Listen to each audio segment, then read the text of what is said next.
Losing financial support was the tipping point. They likely felt they could do this because I'd been holding everything together, working multiple jobs and raising 4 children solo. Then my sister Chloe and my mother ganged up on me. "This is what you get for not educating yourself," they taunted. "Don't ever come back here," they sneered, exchanging looks as they chuckled. Turning around, I saw my daughters were close to tears. I couldn't stand it any longer. "Fine, but you'll regret this," I declared. They looked at each other, briefly surprised, before smirking dismissively. "Do what you want. It makes no difference to us whether you're here or not," they said. "By the way, I'm remarrying someone very successful," I added. At that moment, I felt a strange sense of relief. I gathered my daughters, and we went inside to prepare for an early departure. "You've all been so strong these past 3 months," I reassured them as we packed our things into my car. The next day, Chloe bombarded me with calls, but I felt no duty to answer. Her frantic messages indicated panic, but inwardly, I was confident in our decision. "My name is Layla, and I just turned 33. I juggle several part-time jobs to provide for my family as a single mother. I met my ex-husband at work when I was 27. We were colleagues, then partners, and married a year later. My children are my world. My eldest daughter is 8, followed by a 7-year-old, a 1-year-old son, and the youngest, a 1-year-old boy. Our divorce came after discovering his affair during my last pregnancy. One day, I returned home early from work to find my daughters upset outside. My 1-year-old was with me, and it was alarming to see my other children kept out of the house.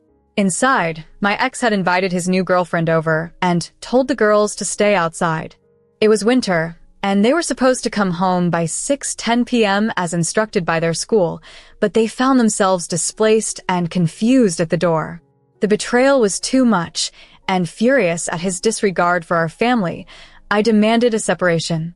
After finalizing the divorce, he promptly signed the papers without any resistance, but refused to provide alimony or child support.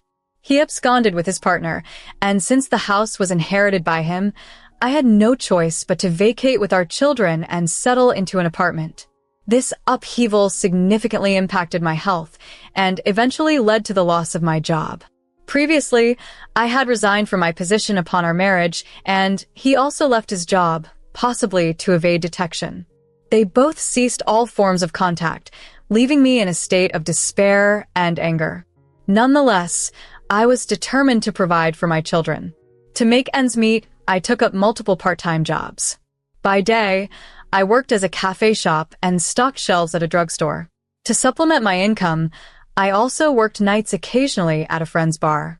During these times, a friend's sister kindly babysat my children for whatever compensation I could afford. After enduring a challenging year, I gave birth to my 4th child, my youngest son. Despite the relentless and exhausting days, I persevered. One day, my routine was interrupted by persistent calls from an unknown number, which I initially dismissed as spam. However, the number's persistence piqued my curiosity, although I found no suspicious activity associated with it online. I continued to disregard the calls until an unexpected encounter at the supermarket with Chloe, a figure from my past. Surprised, I managed to smile and inquired how she found my workplace and obtained my number. With a smug expression, she revealed she had hired a detective because, while she was willing to spend money, she did not want to overspend. Shocked by her sudden interest in reconnecting, I felt uneasy about her intentions, particularly towards my children. Reluctantly, I returned her call after my shift. She proposed a meeting to talk at a nearby diner, seemingly unaware of my current life as a divorced mother. When I explained my responsibilities towards my children, she laughed mockingly, questioning who would choose to marry someone like me. Her derision stung deeply, reopening wounds from my past. Firmly, I told her it was none of her business and instructed her never to contact me again before hanging up and blocking her number. Though the call was brief, it left me emotionally drained, a stark reminder of the struggles I had overcome and the ongoing challenges I faced in freeing myself from the shadows of my past. After sharing some distressing thoughts with my mom, I felt nauseous and quickly headed to pick up my kids. That evening was peaceful, spent solely with my children, as Chloe was nowhere to be seen. However, Chloe was persistent, and about a month following our dispute, I noticed movers next door. To my dismay, it was Chloe and my mom emerging from the moving truck. I hadn't spoken to my mom in years, and her disdainful gaze was all too familiar. She taunted me cruelly, insinuating that I had been kicked out because my husband had cheated on me, and sneered at me, calling me and my kids ugly ducklings destined to never become swans. Despite the chill this sent down my spine, I maintained my calm and inquired why they had moved next door. It turned out my mom had hired a detective because I had blocked their calls, and they were desperate to reach me since she was now in poor health and needed care. The notion that I should take care of a mother who had been indifferent to me all my life was absurd. My anger grew, my hands shaking, as I confronted them about their neglect and hypocrisy. Chloe grabbed my arm, insisting it was my duty to care for our aging mother. I pulled away and locked myself inside my home, shutting them out despite their persistent knocking. Inside, my sons offered comfort, one anxious, the other smiling innocently. I reassured them, and myself, that I would protect them no matter what. When I eventually had to leave for work, a close friend from high school noticed my distress. I confided in her about my mom and sister's intrusion next door and their expectations. She was indignant on my behalf, advising me to ignore them since they had mistreated me for so long. Her support was a small comfort. We had both worked hard in our youth, me juggling jobs to afford school, while she went on to college and a supportive family life. Now reunited, she was not just a friend, but a lifeline and fellow working mother, supporting each other through the challenges of life. I grew up with a home mom who later started working part-time, seeking her own fulfillment. Venting to her provided a short break from my intense stress, yet any sense of relief was fleeting. Once I reached home, my mother and sister confronted me outside my door, visibly upset. They insisted I should be more involved in assisting with my mother's needs, claiming her joint pain was debilitating and that she struggled with her daily tasks. Despite her claims, she seemed perfectly healthy, and it was clear she was trying to make her life more convenient at my expense. Frustrated, I brushed past them and entered my house, locking the door behind me. They didn't give up easily, continuing to shout outside until, presumably, a neighbor called the police. The officers arrived and, seeing the situation, advised them to stop harassing me. However, the conflict didn't end there. Soon after, my brother-in-law, who had been staying with my sister Chloe's family, came back. He and Chloe ganged up on me, mocking my lack of a college education and alienating me as if I were an embarrassment to the family. Financial constraints prevented me from moving out, and they never missed an opportunity to ridicule me, with Chloe's husband particularly cruel in his taunts. Whenever I tried to stand up for myself, he aggressively told me to know my place. Amidst this, my mother, who is still in good health, demanded that I drive her to her part-time job and regular doctor's appointments, and I was also burdened with covering her medical bills. Even when I fell ill, I couldn't afford a doctor's visit, while she continued to receive top-notch medical care on my dime. One day, she had an accident and broke her leg, needing surgery. She insisted I should pay for it, justifying her demand by saying she took care of me when I was young.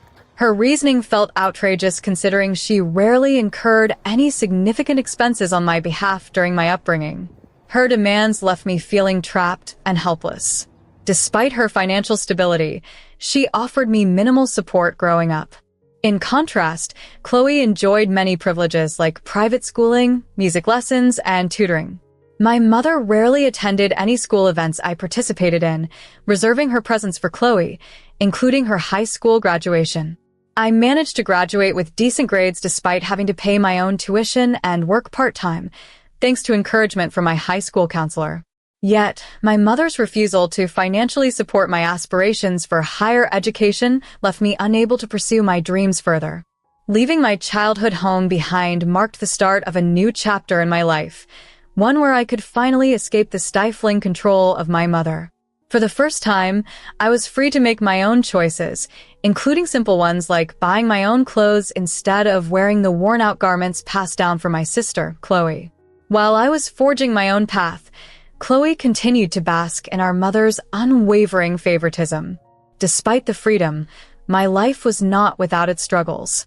The betrayal by my ex seemed minor in comparison to what I had endured before, yet it stung when he failed to contribute to our children's support. Expectations were low, but the disappointment lingered. I questioned why, after all I had faced, I should now be responsible for my mother's care. One day, standing in line to settle my mother's medical bills, memories of past hurts flooded back. Overwhelmed, I turned and left the building, ignoring her desperate calls as she hobbled after me on crutches. She and Chloe, with her 2 jobs, alongside my mother's part-time income, were financially stable enough without my help. As I drove away, a rush of empowerment washed over me, though this act only ignited further resentment from them. Upon returning home, I found Chloe chastising my daughters, accusing me of abandoning our mother at the hospital. I quickly intervened, protecting my children from her anger. "This isn't their concern," I asserted, standing my ground. "Mother can manage her own expenses." The situation escalated when my mother appeared, hurling insults and declaring me an embarrassment and disowned. Amidst the chaos, Chloe taunted me, mocking my life choices. In that moment, despite their hurtful words, I felt an unexpected relief. Resolved, I told my daughters, "We're leaving tonight. You've all been incredibly strong. Pack your things quietly and load them into the car." Their eyes, filled with tears but also with a spark of resilience, met mine. We were ready to move forward, leaving behind the past and its shadows, embracing a future where we could finally find peace and perhaps, in time, happiness. I made the decision to leave once Chloe began her night shift and her husband was otherwise occupied. As they left, we hurriedly packed the car with our essentials and left quietly in the dark. The following morning, my phone was inundated with missed calls and messages from Chloe, all of which I chose to ignore. The barrage of messages revealed their desperation. Deep down, I knew they had always depended on me more than they would ever acknowledge. For months, I had been meticulously planning our departure, waiting for just the right moment to break away. Financial hurdles and a lack of available housing had held me back, but I had been saving diligently. Finally, an apartment opened up in a different district, and I seized the opportunity, securing it as our new haven. This would be a fresh start for my daughters, far from the negative influence of my relatives. We arrived at our new home tired but relieved, feeling at peace for the first time in years. A week later, I contacted Chloe. She answered with a tone of annoyance, demanding to know where I had been, and expecting explanations. I briefly explained, making it clear that I would no longer be offering any help before cutting her off, hanging up, and blocking her number to avoid further harassment. I was prepared for her possibly hiring a detective again, knowing her financial constraints. As life began to stabilize, I left my children with friends one weekend and decided to confront my family one last time. We met at a local diner. They arrived looking ready to challenge me, questioning if I had informed the police of my whereabouts. I tried to calm the situation, but Chloe's anger only intensified.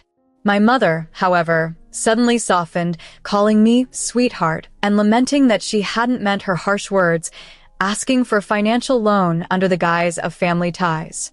Their hypocrisy was glaring. After years of disdain, they were now reaching out only because they needed money. I had previously reported Chloe's suspicious activities at work to the police, prompting their involvement. It turned out that Chloe had been fired for embezzlement, a fact she had kept from her husband, who believed her job was their primary income source. It became clear that their efforts to find me were not out of concern, but to shift the responsibility of caring for our mother onto me, freeing themselves from any financial or caregiving burdens. They had even planned for our mother to babysit under the pretense of Chloe working overtime for medical expenses, while in reality, they expected me to handle all responsibilities. This revelation confirmed my suspicions and fortified my decision to keep our distance and start anew, free from their manipulative schemes. In a heartfelt conversation, my daughter shared how her grandmother would often return home exhausted from work late into the night. Around the same time, I learned from a concerned family member that my cousin Chloe had been secretly stealing from customers at her shop. After I discovered this, I notified the police, but requested a delay in their investigation until my children and I had settled into our new home. Once we were settled, I learned that while Chloe's children were now safe and well looked after, Chloe herself was facing the consequences of her actions. My mother, however, had chosen to ignore Chloe's misdeeds, which included selling off community-owned property for personal gain. This betrayal not only hurt the community but also pained me deeply, as my own family viewed me as the traitor for exposing Chloe. The truth came out when my niece, disillusioned by her mother's unethical behavior, confided in my daughter. Combined with several community complaints, this prompted the police to take action. When confronted, my family members could no longer deny the wrongdoing and were visibly ashamed. I knew then that they would have to face the legal repercussions and the public embarrassment that would follow. Leaving the diner where we had this confrontation, I felt an overwhelming sense of relief. It was as though I had closed a chapter of my life that I never wished to revisit.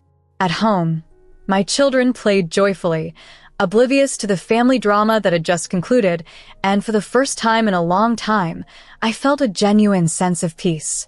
My father supported me through this ordeal, offering to handle any financial burdens from the ensuing legal battles. He wanted to ensure justice for his grandchildren and make amends for lost time, a gesture for which I was profoundly grateful. In the weeks that followed, Chloe faced legal actions, and her tarnished reputation began to affect her life significantly. Those family members who had initially criticized me started to see her true nature and distance themselves from her. My mother, once powerful and controlling, found herself isolated and burdened by debt, forced to downscale her lifestyle significantly. Meanwhile, I thrived in a new job where I felt appreciated and respected. Slowly but surely, I was building a peaceful life, day by day, in a way I had never imagined possible. Each morning, I sent my children off to school with a smile, relieved that they were safe and could chase their dreams without burden. My relationship with my father strengthened, and he became an integral part of my children's lives, enriching them with his stories and wisdom. As we moved forward, each day took us further from past pains and closer to true happiness. Despite the hardships I had faced, I emerged stronger and more resilient. Seeing the joy on my children's faces assured me that all the struggles were worthwhile. We were finally free, and I had given them the greatest gift of all,